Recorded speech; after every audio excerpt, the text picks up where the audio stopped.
Assalamualaikum warahmatullahi wabarakatuh. Innal hamdalillah nahmaduhu wa nasta'inuhu wa nastaghfiruh wa na'udzu billahi min shururi anfusina wa min sayyiati a'malina. من يهده الله فلا مضل له ومن يضلله فلن تجد له وليا مرشدا. أشهد أن لا إله إلا الله وأشهد أن سيدنا وحبيبنا ومصطفانا محمدا رسول الله الذي بلغ الرسالة وعد الأمانة ونصح الأمة وجعل في الله حق جهاده حتى أتاه اليقين. اللهم صل وسلم وبارك على سيدنا محمد وعلى آله وصحبه أجمعين. أما بعد، قال الله سبحانه وتعالى في القرآن العظيم: قالوا سبحانك لا علم لنا إلا ما علمتنا إنك أنت العليم الحكيم. ثم قال رسول الله صلى الله عليه وسلم فيما رواه البخاري ومسلم: إنما الأعمال بالنيات وإنما لكل امرئ ما نوى. صدق الله وصدق رسول الله صلى الله عليه wasallam.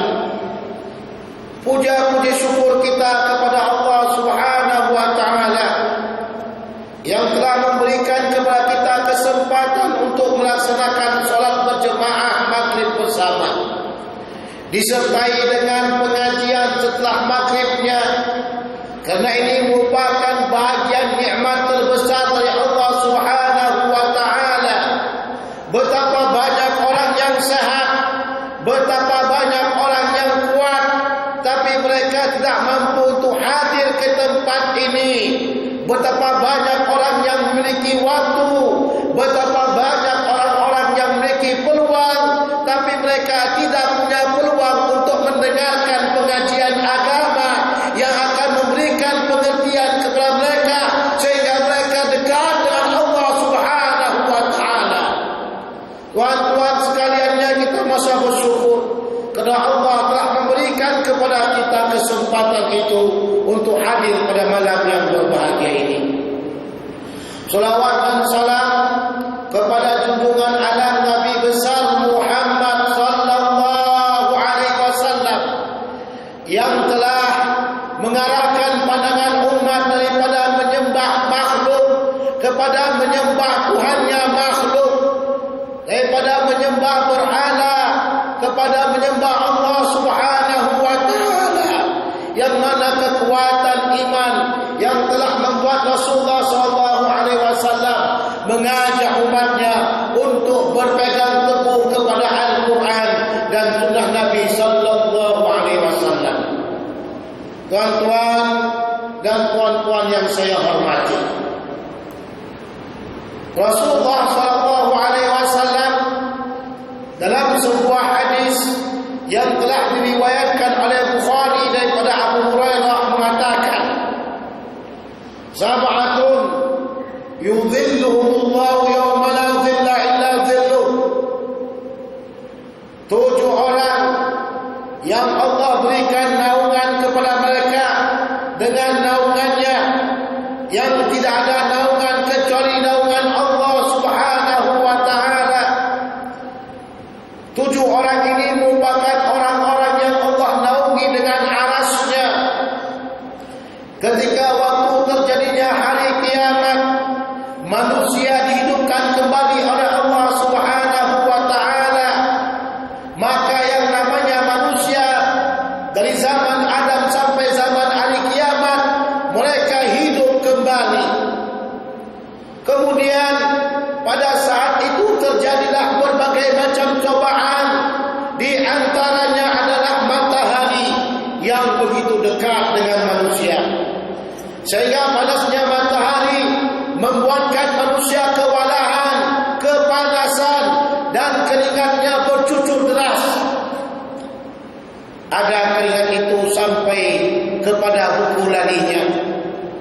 Ada keringat itu sampai ke betisnya, ada keringat itu sampai ke tumitnya, ada sampai ke lututnya, ada sampai ke pahanya, ada sampai ke pinggangnya, ada sampai ke perutnya, ada sampai ke dadanya, ada sampai ke tenggorokannya, bahkan ada juga sampai menenggelaminya.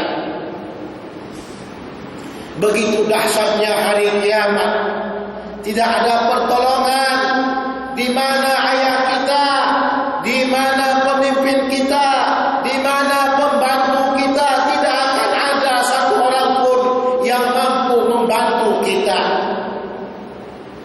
kecuali pertolongan Allah Subhanahu wa taala. Nah, yang tujuh ini adalah orang-orang yang mendapatkan pertolongan Allah, mendapatkan naungan Allah. Allah naungi mereka sehingga mereka tidak rasakan panasnya matahari. Allah naungi mereka, mereka tidak akan merasakan begitu dahsyatnya keringat yang sampai kepada kepala. Para ulama seperti Ibnu Hajar mengatakan bahwasanya makna zil naungan itu adalah aras. Sebagaimana pada riwayat yang lain yang dikatakan yudhillullahu bi dhilli arsyihi, yaitu Allah berikan naungan dengan naungan arasnya. Sebagian para ulama ada yang menafsirkan dengan makna pertolongan Allah dari dahsyatnya mauqif Arab, dahsyatnya mauqif yang berada di hari kiamat. Maka Allah menolong mereka, membantu mereka, menjauhkan mereka daripada siksaan-siksaan tersebut.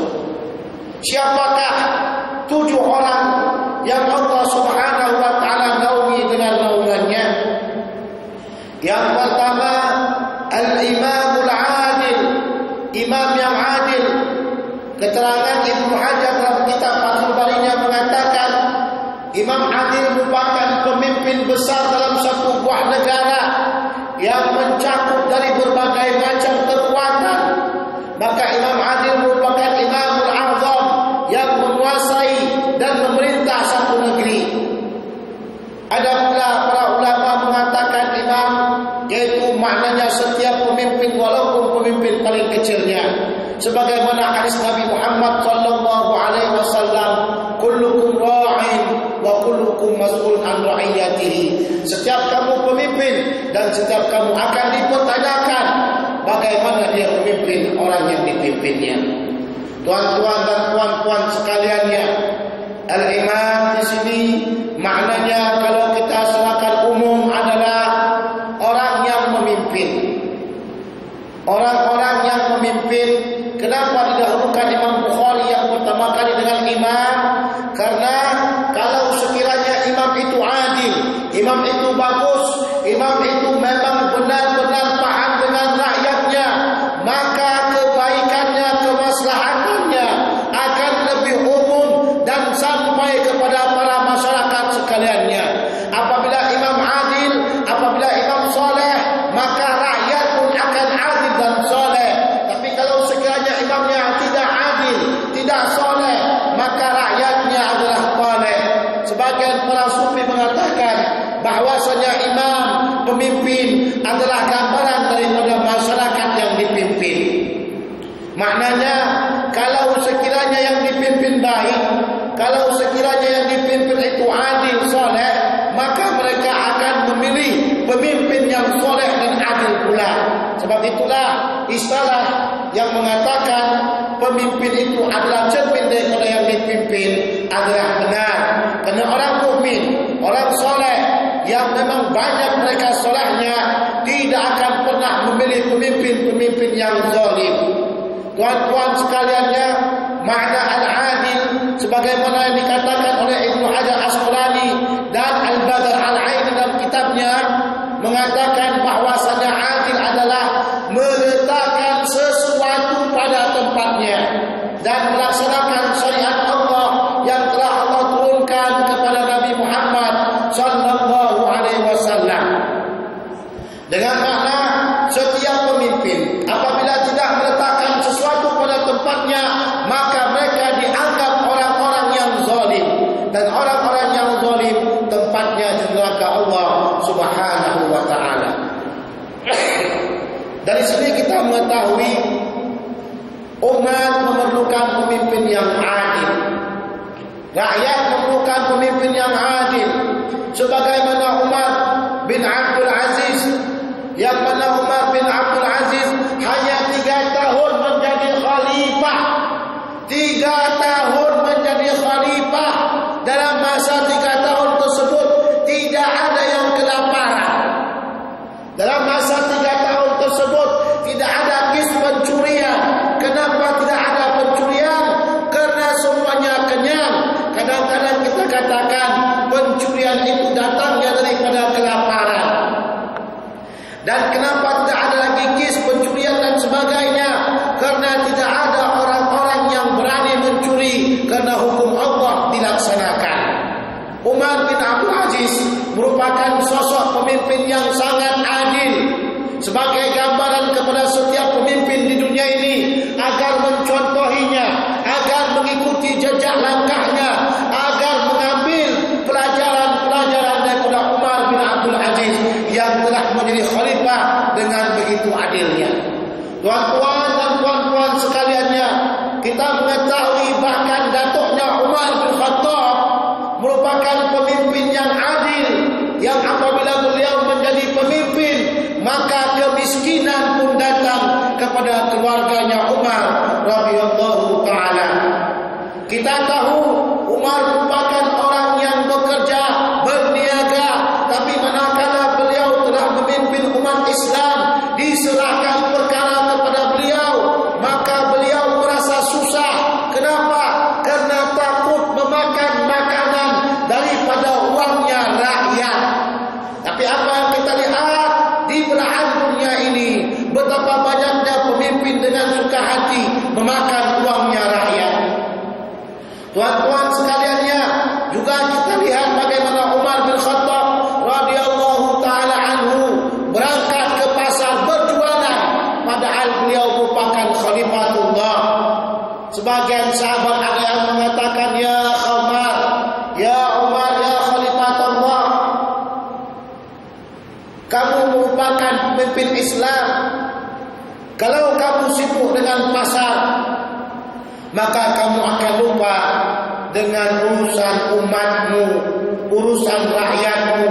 Maka ambillah daripada uang Baitul Mal untuk kehidupanmu dan keluargamu. Kami meridhoinya, kami memberikan kepada kamu dengan sukarela. Maka dengan begitu Umar meninggalkan perniagaannya. Dia hanya mengambil sedikit saja daripada Baitul Mal. Bahkan ketika meninggal dunia, uang yang ada di rumahnya dia kembalikan lagi ke Baitul Mal. Ini merupakan sosok pemimpin yang sangat adil. Sangat adil. Kenapa? Karena umat yang hidup pada zamannya merasakan bagaimana keadilannya, bagaimana kebaikannya, dan bagaimana beliau berpegang teguh dengan kebenaran. Juga kita lihat betapa banyaknya daripada para pemimpin yang tidak benar-benar menjalankan hukum Allah Subhanahu wa taala.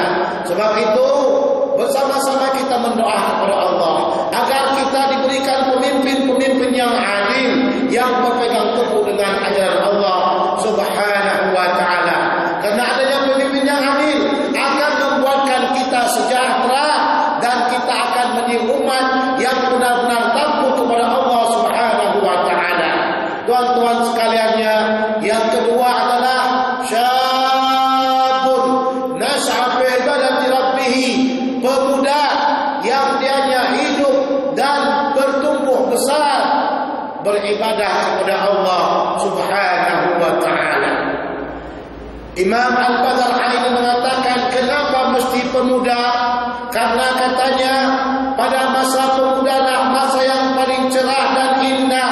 Pada masa pemuda lah banyak gangguan syaitan. Pada masa pemuda lah banyak pengaruh nafsu dan syahwat. Pada masa pemuda lah banyak para pemuda yang ingin enak dan senang. Maka pada waktu itulah mereka agak sulit dan sukar untuk diajak beribadah kepada Allah Subhanahu wa taala. Tuan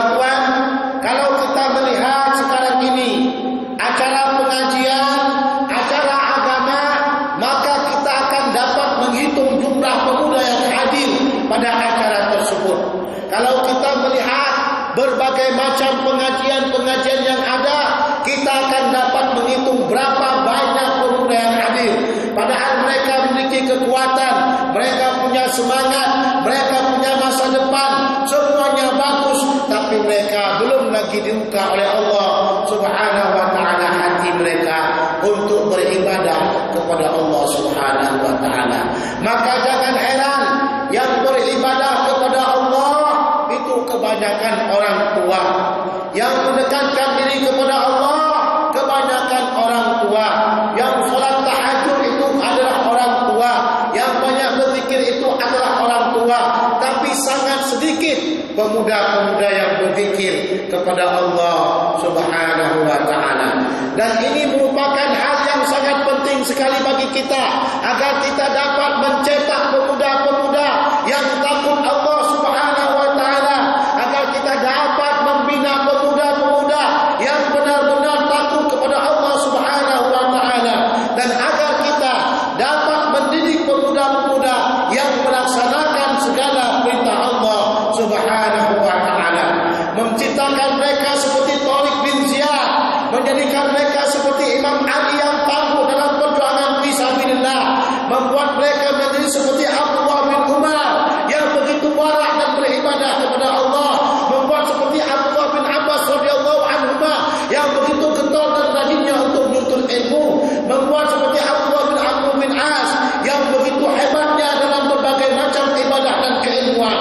Maka apabila para pemuda melihat sosok-sosok para sahabat yang masa muda mereka akan mendapatkan suri tauladan, sosok yang baik untuk kehidupan mereka. Tapi apabila mereka menjadikan orang-orang kafir, Yahudi, Nasrani sebagai suri tauladan mereka dalam kehidupan muda-mudi mereka, maka mereka akan hancur.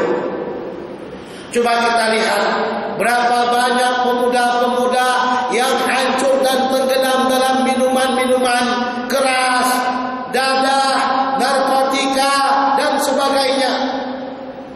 Mereka terjerembab dalam lubang-lubang maksiat. Mereka jatuh atas panggilan-panggilan syaitan karena mereka jauh daripada didikan agama, karena mereka jauh daripada Al-Quran dan Sunnah Nabi, karena mereka tidak diajar untuk benar-benar bertakwa kepada Allah Subhanahu wa taala. Tuan-tuan sekalian, ya, apa yang telah berlaku pada saat ini seperti kera-kera. Tahu tak kera-kera, tuan-tuan? Tahu tak kera, tuan? Kera yaitu kenakalan remaja. Kenakalan remaja yang telah terjadi pada saat ini. Coba kita tengok, tuan-tuan, pada masa hari Valentine Day, berapa banyak wanita-wanita perawan yang hilang keperawanannya. Berapa banyak pemuda-pemuda menghiasi kehidupan mereka dengan maksiat. Berapa banyak para pemuda yang menghidupkan diri mereka dengan berbagai macam lagu-lagu K-pop dan sebagainya. Kenapa mereka tidak kembali kepada Allah untuk mendengarkan qasidah-qasidah yang berqasidah, yang berbarzanji? Itu orang-orang tua yang mak-mak, atuk-atuk, betul tak? Di sini pakai barzanji tak sini? Ada barzanji, tuan-tuan? Tak ada. Tidakkah orang kahwin pakai barzanji atau maulid pakai barzanji? Tak? Ada maulid barzanji kan? Biasanya kalau lagu-lagu di kampung-kampung yang barzanji itu orang-orang tua yang giginya sudah habis ompong semuanya, habis jatuh. Tak ada anak muda langsung. Bila nak naikkan suara, tak tahan ada suara. Allah ya Rabbi, namanya orang tua dah. Mana anak muda yang akan menggantikan estafet untuk menggantikan qasidah-qasidah maulid barzanji ini? Dan ini lebih baik daripada mereka menghafal lagu-lagu yang lainnya. Dulu kita tengok dari mulai timur sampai ke barat, orang hafal lagu apa nama itu? Gam apa nama? Gam dimakan, gamnaste. Gamnaste. Anak hafal tu. Gam apa, tuan-tuan? Gamnaste. Hafal lah. Gila orang semuanya dengan lagu itu. Bertukar dengan berbagai macam lagu. Nah sekarang pakai K-pop pula lagi. Kita tengok kejadian sebelumnya, seorang wanita yang bertudung sanggup untuk mendedahkan dirinya mencium daripada bintang K-pop Korea. Ini kenapa tuan-tuan? Karena begitu jauhnya mereka daripada Al-Quran dan Sunnah Nabi. Karena kita kurang untuk merangkul mereka, kita kurang untuk mengajak mereka untuk mengaji. Coba kita bayangkan, andaikan masjid kita ini penuh dengan para pemuda dan pemudi, kita didik mereka dengan agama Allah Subhanahu wa Ta'ala. Tapi kita tengok pemuda-pemudi kita jatuh dengan cinta kasih sayang, cinta sebelum kawin, yaitu cinta terlarang. Wanita-wanita sekarang ini menjadikan diri mereka itu mangga. Tahu tuan mangga? Tahu mangga tak tuan? Tahu. Sakit panas dalam ke? Mulut tak boleh jawab tuan. Tahu tak mangga? Tahu ya. Wanita sekarang jadikan diri mereka mangga. Mangga ni kalau datang pembelinya, diambilnya, dipicitnya, diciumnya, dipicitnya, diciumnya, dipicitnya, diciumnya. Lembek mangga. Pada akhirnya dia kata apa? Tak jadi beli lah. Apa pasal? Dah lembek. Wanita sekarang, sebahagian daripada anak-anak wanita yang ada, mereka rela dibawa oleh jantan-jantan serigala ke hulu ke hilir. Ibu bapanya tidak pernah menanyakan ke mana beliau pergi. Ibu bapanya tidak pernah memperhatikan. Sehingga ketika dibawa anaknya ke hulu ke hilir, pulang ke rumah masuk angin. Masuk angin. Orang masuk angin kalau dikeluar keluar angin. Ini malah keluar anak. Ditanya anak siapa? Bin apa? Bin jamaah. Bin rame-rame. Kena serigala-serigala tak perkosa. Siapa yang salah? Orang tua. Coba kalau sekiranya anak ini jadikan diri mereka seperti durian. Tahu durian tuan? Picitlah, mampus tangan. Ciumlah, ruhak hidung. Maknanya membenteng diri mereka dari rayuan-rayuan maut jantan-jantan yang tak ada kerja. Hai tuan-tuan sekaliannya, kewajiban kita untuk menjaga remaja-remaja kita, maka mestilah kita berhati-hati terhadap panggilan-panggilan syaitan, ajakan-ajakan dajjal, agar anak-anak kita semuanya selamat dari gangguan-gangguan syaitan dan mereka berada di masjid Allah Subhanahu wa Ta'ala, menguatkan ibadah mereka kepada Allah Subhanahu wa Ta'ala. Bak kita pikirkan tuan-tuan, saya waktu di Kelantan jam 2 malam terbangun. Apa pasal saya terbangun tuan-tuan? Terdengar suara zikir begitu kuatnya. Pemuda-pemuda yang ingin mendekatkan dan mempercekatkan diri mereka kepada Allah. Siapa tuan-tuan? Kumpulan zikir makrifat. Bila mereka berzikir, pas tepat jam 2 mereka senantiasa memang betul-betul jaga waktu. Kalau macam kita solat tahajud ni, mungkin jam 1, kadang jam 3. Mereka jam 1 memang sudah kumpul semuanya. Setelah kumpul, maka mereka mulai Abdul Zikri Palan. Sehingga orang susah mau tidur.